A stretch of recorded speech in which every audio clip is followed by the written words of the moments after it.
Guillaume Moucha-Galoussa n'est plus le même depuis ce jour de 1998 où il a été enlevé et torturé par des rebelles du Rassemblement congolais pour la démocratie.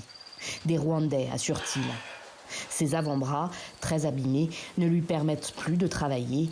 Son traumatisme lui colle à la peau. J'ai perdu 9 personnes de mon entourage.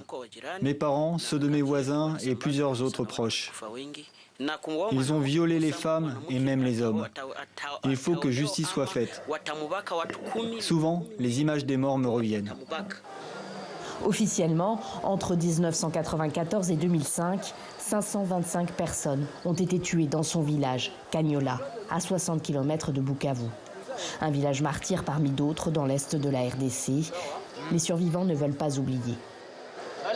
C'est ici le mausolée, là où ont été enterrés les membres de ma famille. Vous voyez, de nombreuses personnes ont été tuées, d'autres enterrées vivantes.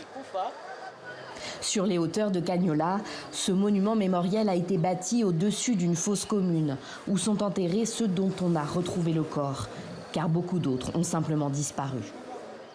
Une radio communautaire bien connue dans toute la région, la radio Mandeleo, est venue ce jour-là faire parler les rescapés de ces massacres, les proches des victimes. Des témoignages diffusés en direct sur les ondes et sur Internet.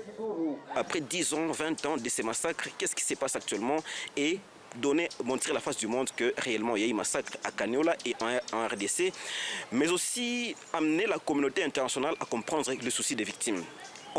Elles veulent la justice.